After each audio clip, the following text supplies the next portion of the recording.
Hi students, welcome to TSAT online classes. నేను Giridhar geography faculty. So మనకు Telangana TSAT online క్లాసెస్లో ప్రపంచ భూగోళ శాస్త్రంలోని అంశాలను మనం ఇక్కడ చెప్పుకోవడం జరుగుతుంది. ఈ అంశాల్లో అతి ప్రధానమైనటువంటి ఈ భౌగోళిక శాస్త్రంలోని ప్రపంచ భౌగోళిక శాస్త్రంలోని అతి ప్రధానమైన అంశము ఖచ్చితంగా మనకు టీఎస్పీసీ నుంచి ఎక్కువ మార్లు క్వశ్చన్ వచ్చినటువంటి చాప్టర్గా శీతోష్ణ స్థితి శాస్త్రము క్లైమటాలజీ అనే పేరుతో పిలుస్తారు.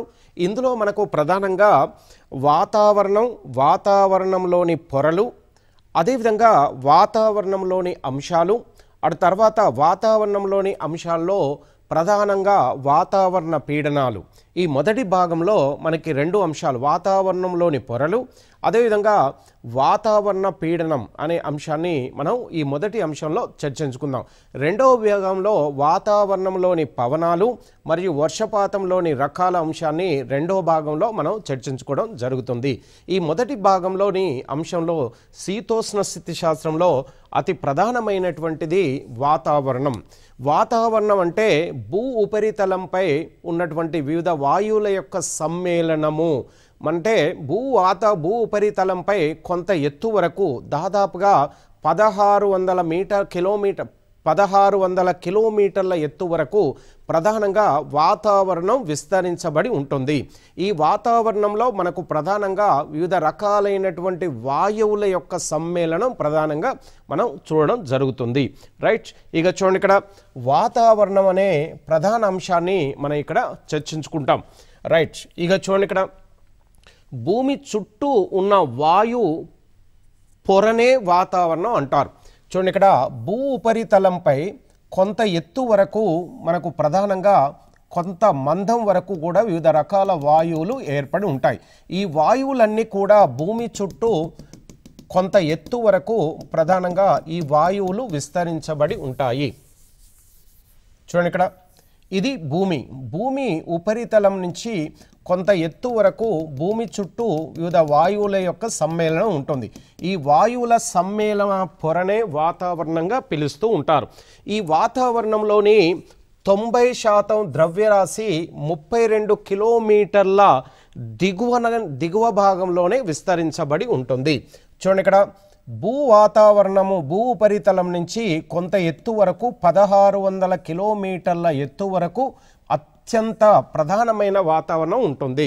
మానవ నివాసానికి, మానవ అవసరాలకు కావలసిన వాతావరణం ఉంటుంది. ఈ వాతావరణంలో మనకు ఏదైతే వాయువులు ఉంటాయో ఆ వాయువులో 90% ద్రవ్యరాశి 90% వాయువులు ఈ 32 కిలోమీటర్ల ఎత్తులోనే భూ ఉపరితలంపై విస్తరించబడి ఉంటాయి. రైట్, ఇక చూడండి, వాతావరణాన్ని ప్రధానంగా సాంద్రత, ఉష్ణోగ్రతల ఆధారంగా 5 పొరలుగా విభజిస్తారు. భూ ఉపరితలం నుండి మనకు ప్రధానంగా ఏవైతే వాయు పొర ఉందో ఈ వాయు పొర దేని ఆధారంగా ఈ వాయు పొర మొత్తాన్ని ప్రధానంగా సాంద్రత, ఉష్ణోగ్రతలను ఆధారంగా చేసుకొని భూ ఉపరితలం నుంచి ఏదైతే వాతావరణ మందం ఉంటుందో ఆ మందాన్ని 5 పొరలుగా విభజించారు. ఈ 5 పొరల్ని దేని ఆధారంగా విభజించారంటే వాతావరణ సాంద్రత మరియు ఉష్ణోగ్రతలను ఆధారంగా చేసుకొని విభజించారు.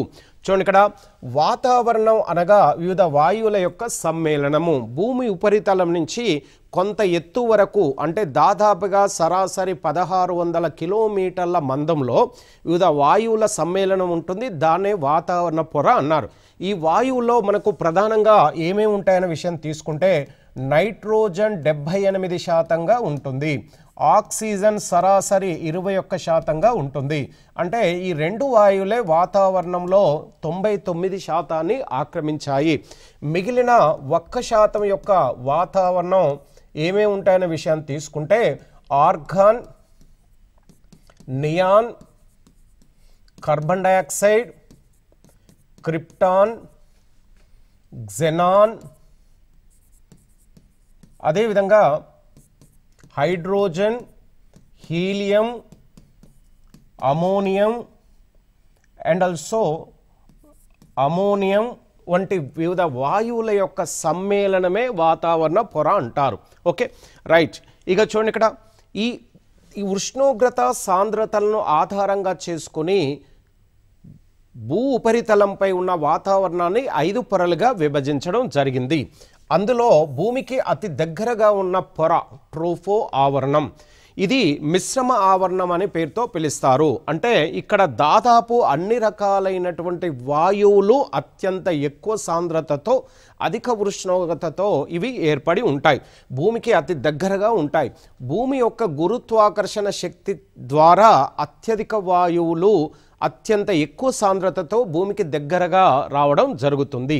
ఈ పొర భూమధ్య రేఖ వద్ద 18 కిలోమీటర్ల మందంలో, అదేవిధంగా ధృవాల వైపుకు వెళ్ళే కొద్దీ ఇది 8 కిలోమీటర్లు మాత్రమే ఎత్తుని కలిగి ఉంటుంది.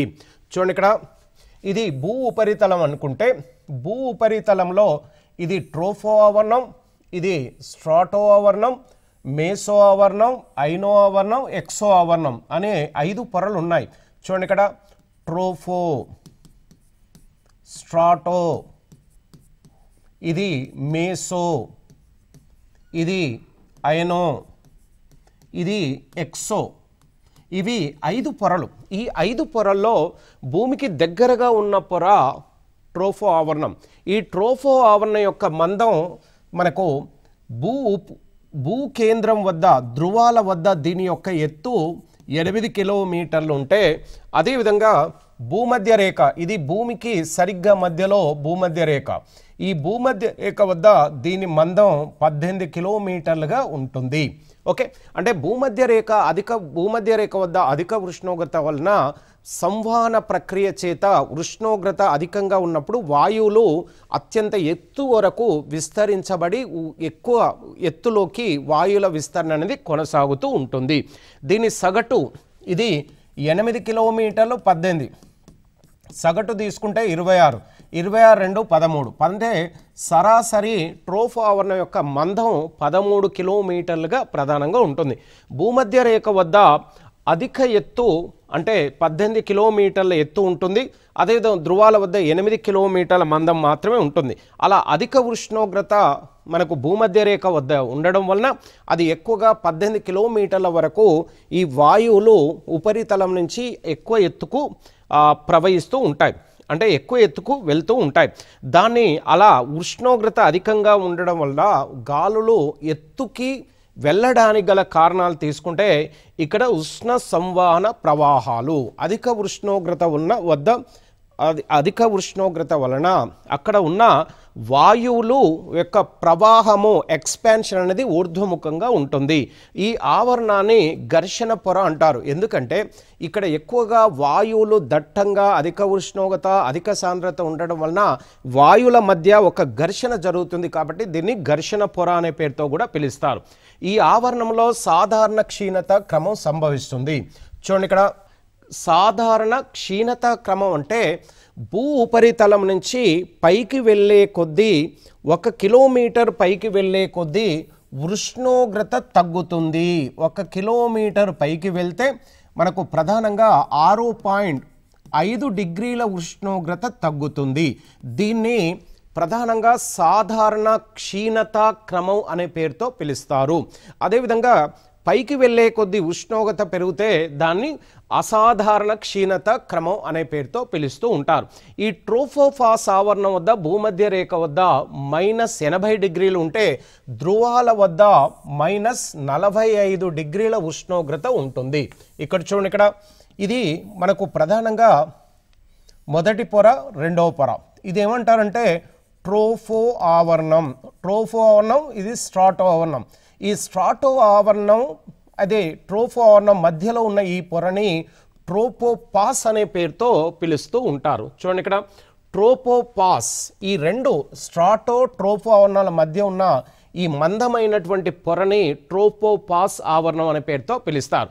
ట్రోపో ఆవరణం వద్ద మనకు భూమధ్య రేఖ వద్ద మనకు ప్రధానంగా ఎంత ఉష్ణోగ్రత ఉంటుందంటే -80 డిగ్రీల ఉష్ణోగ్రత ఉంటే ఇక్కడ మనకు ప్రధానంగా ధృవాల వద్ద -45 డిగ్రీలు, అంటే ఇక్కడ -45 డిగ్రీలు ట్రోపోఫాస్ వద్ద ఉంటే, ఇదే ట్రోపోఫాస్ వద్ద భూమధ్య రేఖ వద్ద -80 డిగ్రీల ఉష్ణోగ్రత మనకు ప్రధానంగా ఉంటుంది. అంటే పైకి వెళ్ళే కొద్ది క్షీణత ఉంటుంది. ఉష్ణోగ్రత క్షీణత వలన ఇక్కడ మనకు ఉష్ణోగ్రత -డిగ్రీల్లోకి పడిపోతుంది. ఈ మొత్తం ఆవరణంలో 75% ఇక్కడే కేంద్రీకృతమై ఉంటుంది. మొత్తం వాతావరణంలో 100% వాతావరణం ఉంటే, ఈ 100%లో మనకు ప్రధానంగా 75% వివిధ వాయువులన్నీ కూడా ట్రోపో ఆవరణంలోనే కేంద్రీకృతమై ఉంటుంది. ఈ ఆవరణం పై భాగంలో అత్యంత వేగంతో వీచే వాయురాశులైనటువంటి జెట్ స్ట్రీమ్స్ ఉంటాయి. ఈ వాయు అంటే ఈ ఆవరణం ఉపరితల ప్రాంతంలో అత్యంత వేగంగా పయనించే జెట్ స్ట్రీమ్స్ అనే ప్రవాహాలు, జెట్ స్ట్రీమ్స్ అంటే వాయు ప్రవాహాలు ఈ ప్రాంతంలో అత్యంత వేగంతో వీచే వాయు రాశులు ఇక్కడ ప్రధానంగా ట్రోపోఫాస్ వద్ద ఉంటాయి. కాబట్టి వాటిని జెట్ స్ట్రీమ్స్ అనే పేరుతో పిలుస్తూ ఉంటారు. రెండోది స్ట్రాటో ఆవరణం. ఈ ఆవరణం యొక్క మందం తీసుకుంటే 50 కిలోమీటర్ల మందంలో ఉంటుంది. రెండో పొర ఇది ట్రోపో స్ట్రాటో.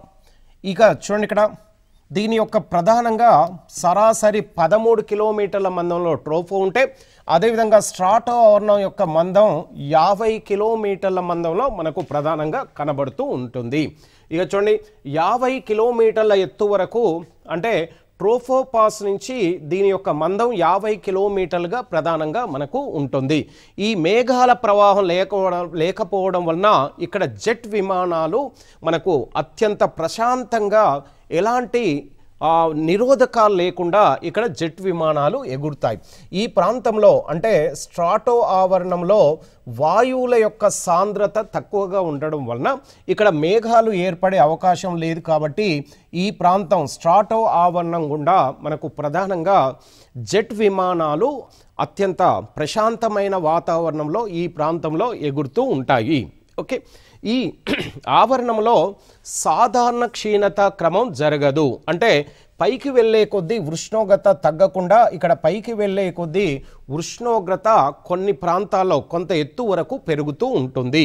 ఓకే, ఇలా ఓజోన్ పొర ఇంకా చూడండి, ఇక్కడ స్ట్రాటో ఆవరణంలో ప్రధానంగా ఓజోన్ పొర మనకి ఇక్కడ విస్తరించి ఉండడం వలన ఓజోన్ పొర సూర్యుని నుంచి వచ్చే అతినీలలోహిత కిరణాలను గ్రహించి ఆ అతినీలలోహిత కిరణాలని భూ ఉపరితలంలోకి రాకుండా అది సంరక్షిస్తూ ఉంటుంది. కాబట్టి ఈ ఓజోన్ పొరకు పైన ఉన్న ఈ ప్రాంతంలో ఉష్ణోగ్రత పెరుగుతుంది, అంటే తగ్గకుండా పెరుగుతుంది. కాబట్టి దీన్ని ఏమంటారంటే సాధారణ క్షీణత క్రమం ఇక్కడ జరగదు. ఓజోన్ పొర విస్తరించడం వలన ఇక్కడ ఉష్ణోగ్రతలు పెరుగుతాయి. ఈ ఆవరణంలో వర్షానివ్వని ప్రత్యేకమైన మేఘం ఒకటి ఉంటుంది. దాన్ని ముత్యాల తల్లుల మేఘము అనే పేరుతో ప్రధానంగా వీటిని పిలుస్తూ ఉంటారు. మీసో ఆవరణం మూడో పొర, దీని యొక్క మందం 80 కిలోమీటర్లు. చూడండి, ఇక్కడ మూడో పొర 1, 2, 3 ఇది 13 కిలోమీటర్ల మందం, ఇది 50 కిలోమీటర్లు, ఇది 80 కిలోమీటర్ల మందంలో మీసో ఆవరణం భూ ఉపరితలంపై మనకు ప్రధానంగా ఉంటుంది. ఈ ఆవరణంలో తిరిగి సాధారణ క్షీణత క్రమం జరుగుతుంది. ఈ ఆవరణంలో మళ్ళీ పైకి వెళ్ళే కొద్దీ ఉష్ణోగ్రత క్షీణత అనేది క్రమంగా ఉంటుంది. అందుకే ఈ ఆవరణాన్ని బాహ్య ట్రోపో ఆవరణం అంటారు. అందుకనే మనకు ట్రోపో ఆవరణంలో ఎలాంటి అంశాలు జరుగుతాయో, ఎలాంటి వాతావరణ స్థితిగతులు ఉంటాయో ఈ మూడో ఆవరణం మీసో ఆవరణంలో కూడా అలాంటి ఆవరణ అంశాలే మనకు ప్రధానంగా దర్శనమిస్తూ ఉంటాయి. ఈ ఆవరణంలో అంతరిక్ష పదార్థాలు ఏవైనా ప్రవేశించగానే కాలిపోతాయి. చూడండి, ఇక్కడ సౌర కుటుంబం నుంచి ఏవైతే లఘు గ్రహాలు ఆస్ట్రాయిడ్స్ ఈ వాతావరణం వైపుకు వస్తాయో ఈ మూడో ఆవరణం మీసో ఆవరణంలోకి రాగానే ఆ ఖగోళ వస్తువులు ఇక్కడ ఉన్నటువంటి ఘర్షణ వాయువుల చేత బర్న్ అయి మండిపోయి కాలిపోతూ ఉంటాయి. రైట్, థర్మోస్పియర్ దీన్ని యొక్క మందం 80 నుంచి 40 కిలోమీటర్ల మందం వరకు ఇది విస్తరించబడి ఉంది. మొదటి వాతావరణ పొర ఇది 13 కిలోమీటర్లు, ఇది 50 కిలోమీటర్లు, ఇది 80 కిలోమీటర్లు, ఇది 80 నుంచి 400 కిలోమీటర్ల మందం వరకు ఈ పొర విస్తరించబడి ఉంది. దీన్ని ఐసో ఆవరణము అనే పేరుతో కూడా పిలుస్తారు. ఇక్కడ హైడ్రోజన్ వాయువు 2 అణువులుగా విడిపోయి అయాన్లుగా విడిపోతుంది కాబట్టి ఇలా పిలుస్తారు. ఇక్కడ రేడియో తరంగాల యొక్క పరావర్తనం ప్రధానంగా జరుగుతుంది. దీన్ని కమ్యూనికేషన్ లేయర్ అని, రేడియో పరావర్తన ఆవరణం అని కూడా పిలుస్తారు. ఇక్కడ ఎత్తు పెరిగే కొద్దీ ఈ ఆవరణంలో ఉష్ణోగ్రతలు పెరుగుతాయి. ఇందులో కూడా మనకు ప్రధానంగా 4వ పొరలో ఉష్ణోగ్రత మనకు సాధారణ క్షీణత కాకుండా దానికి వ్యతిరేకంగా మనకు ఇక్కడ ఉష్ణోగ్రత పెరుగుతూ ఉంటుంది. Okay right. ఇక్కడ ఉష్ణోగ్రతలు పెరగడానికి గల కారణాలు తీసుకుంటే ఇక్కడ ఆక్సిజన్ అణువులు అతి నీలలోహిత కిరణాలను సంగ్రహిస్తాయి, అంటే గ్రహించి ధ్రువకాంతులను ఏర్పాటు చేస్తాయి. ధ్రువకాంతులు అంటే చూడండి, ఇక్కడ ఉత్తర ధ్రువం వద్ద దక్షిణ ధ్రువం వద్ద 6 నెలలు పగలు 6 నెలలు చీకటి ఉంటుంది. అయితే ఉత్తర ధ్రువం వద్ద మనకు రాత్రి సమయంలో 6 నెలల సమయంలో 6 నెలలు చీకటి ఉన్నప్పుడు ఉత్తర ధ్రువం వద్ద అరోరా బొరియాలసిస్ అనే ఒక రకమైనటువంటి కాంతులు ఉత్తర ధ్రువం వద్ద మనకు ప్రధానంగా కనబడుతుంటాయి. ఈ అరోరా బొరియాలసిస్ ఉత్తర ధ్రువంపై ఉన్నటువంటి ప్రాంతాలకు ఉపరితలం వైపుకు కొంత వెలుతురుని పరావర్తనం చెందిస్తూ ఉంటాయి. వాటినే అరోరా బొరియాలసిస్. అదేవిధంగా దక్షిణ ధ్రువం వద్ద మనకు అరోరా ఆస్ట్రాలసిస్ అనే వెలుతురు ఈ దక్షిణ ధ్రువం పైన ప్రసరించడం వలన 6 నెలలు చీకటి ఉన్నప్పటికీ అప్పుడప్పుడు కొంత వెలుతురు ఈ అరోరా ఆస్ట్రాలసిస్ వలన దక్షిణ ధ్రువం పైన వెలుతురు కనబడుతూ ఉంటుంది. ఎక్సో ఆవరణం, ఈ ఆవరణము బాహ్య ఆవరణ పొర అనే పేరుతో పిలుస్తారు. అంటే భూ ఉపరితలంపై ఉన్న 5 ఆవరణంలో చివరి బాహ్య పొరగా దీన్ని పిలుస్తారు.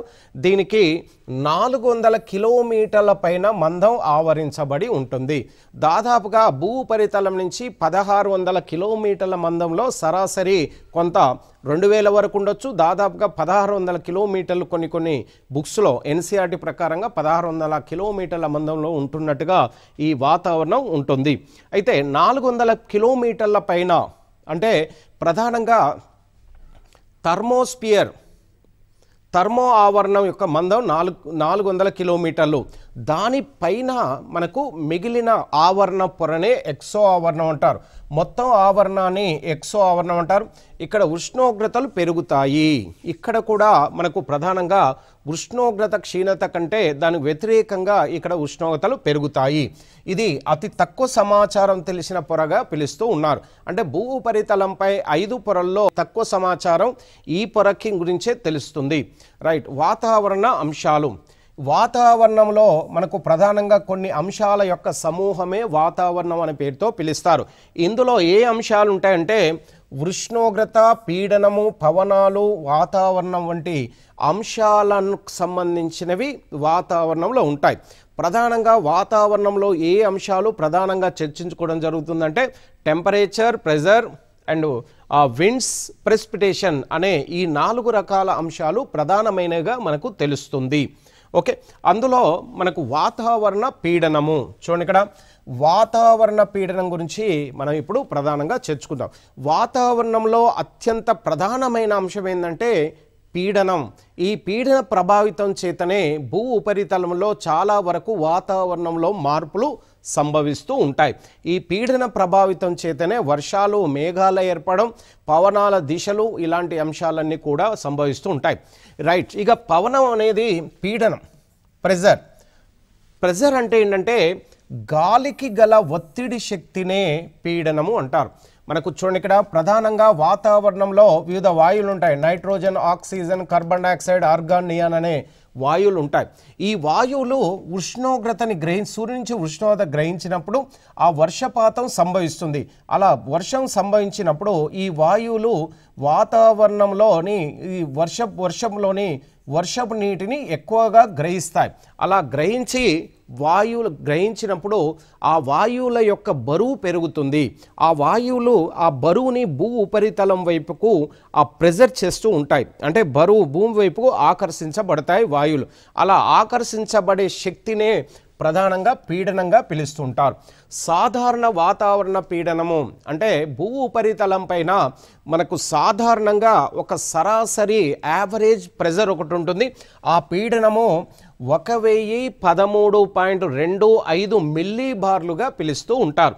దీన్ని ఎలా మెజర్ చేస్తారంటే బారమితి అనే ఒక పరికరం సహాయంతో భూ ఉపరితలంలో పీడనాన్ని కొలుస్తూ ఉంటారు.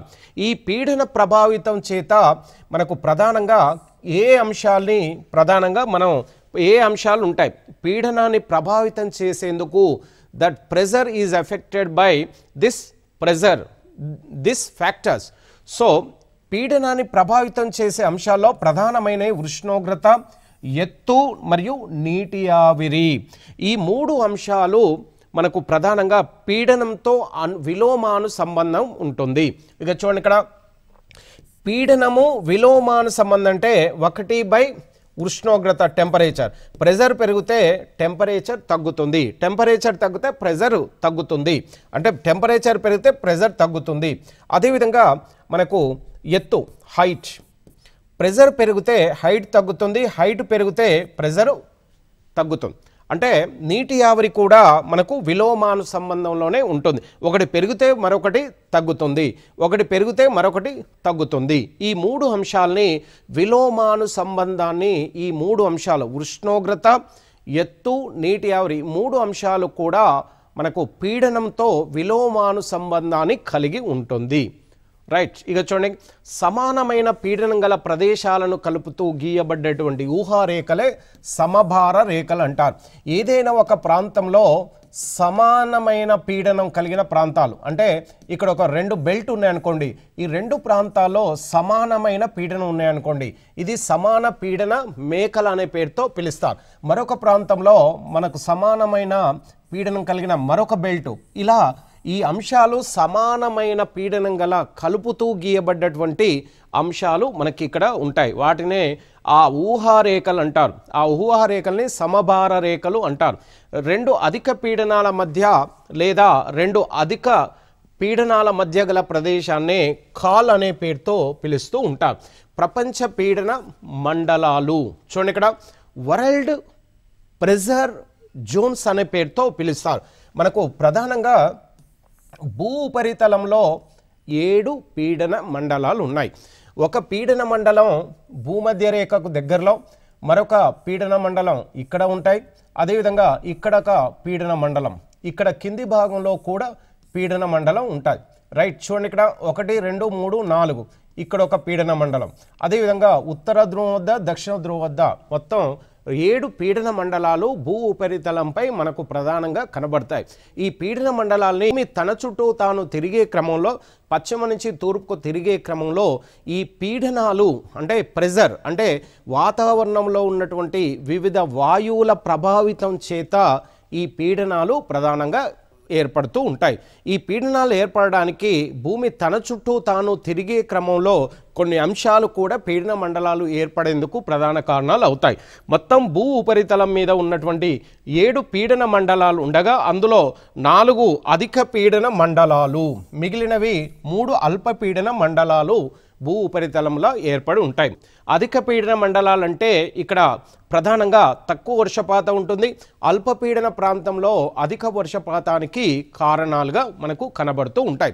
భూమధ్య రేఖ అల్పపీడన మండలము, ఇది భూమికి ఉపరితలంలో మనకు భూమధ్య రేఖ వద్ద 0 డిగ్రీ రేఖాంశం అక్షాంశంకి ఉత్తర ధ్రువము, ఉత్తరార్ధగోళము మరియు దక్షిణార్ధగోళం 10 డిగ్రీలు ఉత్తరార్ధగోళం, 10 డిగ్రీలు దక్షిణార్ధగోళాల మధ్య ఉన్న ఈ మండలాన్ని భూమధ్య రేఖ అల్పపీడన మండలం అంటారు. ఎందుకంటే ఈ ప్రాంతంలో సూర్యకిరణాలు ఎల్లవేళలా లంబంగా పడడం వలన ఇక్కడ వాతావరణంలో ఉన్నటువంటి వివిధ వాయువులు ఎక్కువగా స్థానచలనం, ఎక్కువగా పరావర్తనం ఎక్కువగా వ్యాప్తి చెందుతూ ఉంటాయి.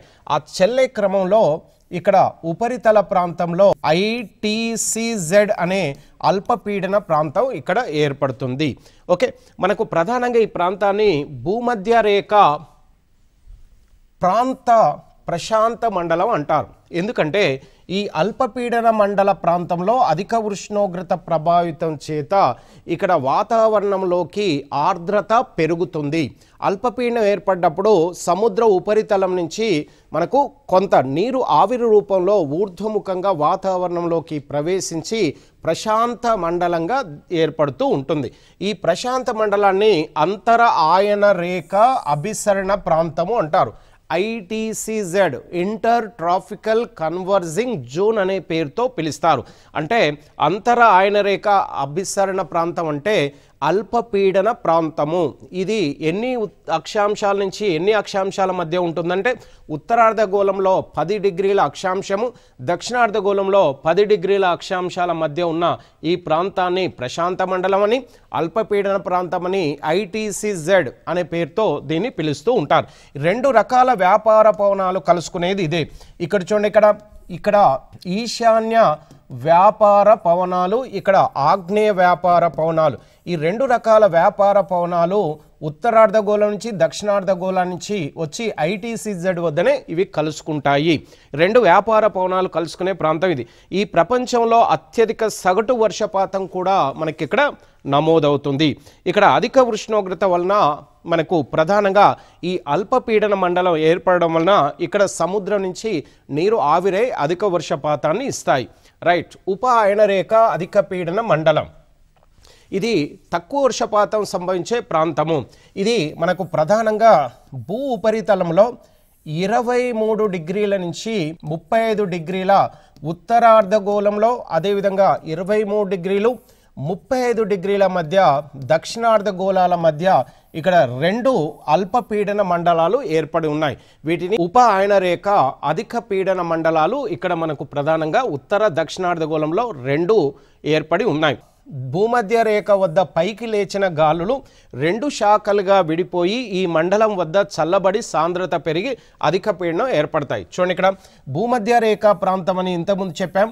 భూమధ్య రేఖ మండలం అధిక అల్పపీడన మండలం నుంచి గాలులు పైకి లేచి ఈ 2 మండల ఉత్తరార్ధగోళం దక్షిణార్ధగోళం వైపుకు పయనించి ఉత్తర అర్ధగోళం దక్షిణ అర్ధగోళం వైపుకు ప్రయాణించి 2 శాఖలుగా విడిపోయి ఈ 2 మండలాల వద్ద చల్లబడి మరియు ఇక్కడ సాంద్రత పెరిగి ఈ ప్రాంతంలో అధిక పీడన మండలం ఏర్పడుతూ ఉంది. రైట్. ఈ ప్రాంతాన్ని సాధారణంగా తక్కువ వర్షపాతం సంభవిస్తున్నట్టుగా తెలుస్తుంది. ఇక్కడ ఈ వర్షపాతం అంటే ఈ మండలంలో ఎక్కువగా ఎడారులు ఏర్పడడానికి ఈ అధిక పీడన మండలమే ప్రధాన కారణం. ఈ ప్రాంతంలో గాలి వేగం శూన్యంగా ఉండడం చేత పైనుండి గాలులు కిందికి దిగుతూ సముద్రాల మీద అధిక భారాన్ని మోపడం వల్ల ఇక్కడ నౌకలు ముందుకు వెళ్ళలేకపోతాయి. చూడండి, ఇక్కడ మనకు ప్రధానంగా ఈ 2 మండలాలు అంటే ఉత్తరార్ధగోళంలో ఉన్నటువంటి 23 నుంచి 35 ఉత్తరార్ధగోళం దక్షిణాల మధ్య ఉన్నటువంటి ఈ ప్రాంతంలో మనకు ప్రధానంగా ఉష్ణోగ్రత క్రమం ఎక్కువగా ఉండడం వల్ల గాలి వేగము శూన్యంగా ఉంటుంది.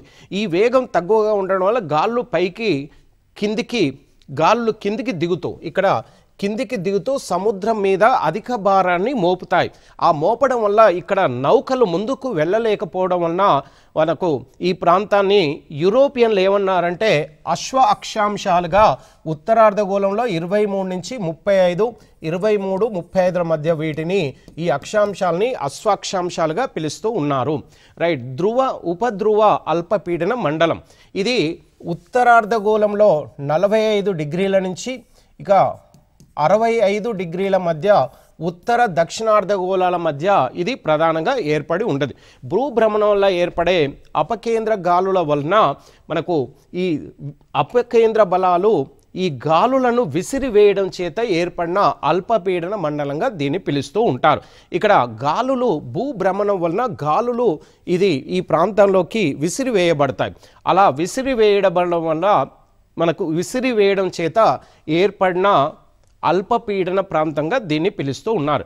ఇక్కడ పశ్చిమ పవనాలు మరియు తూర్పు పవనాలు కలుసుకునే ఈ ప్రాంతం వద్దనే మనకు సమశీతోష్ణ మండల చక్రవాతాలు కూడా ఏర్పడుతూ ఉంటాయి. రైట్. ధ్రువ అధిక పీడన మండలం ఇది ప్రధానంగా ఉత్తరార్ధగోళంలో 75 డిగ్రీల నుంచి 75 90 డిగ్రీల మధ్య. ఇది ప్రధానంగా ఓన్లీ ఉత్తర అక్షాంశాల వద్దనే, ఉత్తర ధ్రువంలోనే ఇది ప్రధానంగా ఏర్పడి ఉంటుంది. అల్ప ఉష్ణోగ్రత వలన ఈ పీడన మండలం ఏర్పడుతున్నట్టుగా మనకు తెలుస్తుంది. ప్రపంచంలో ఏమాత్రం వర్షం కురవని ప్రాంతంగా దీన్ని పిలుస్తూ ఉంటారు. Okay, right. ఇక ఇది మనకు ప్రధానంగా వాతావరణానికి సంబంధించినటువంటి భూ ఉపరితలంపై ఉన్న 5 రకాల పొరలు, అదేవిధంగా వాతావరణ అంశాల్లోని అతి ప్రధానమైన అంశమైనటువంటి పీడన అంశాన్ని మనం వివరంగా మనకు ప్రధానంగా ఇక్కడ చూడడం జరిగింది. అంటే భూ ఉపరితలంలో ప్రధానంగా 7 పీడన మండలాలు ఉన్నాయి. ఈ పీడన మండలాల యొక్క ప్రాధాన్యతను కూడా ఇక్కడ మనం వివరంగా తెలుసుకోవడం జరిగింది. ఇది దీనికి సంబంధించిన అంశం.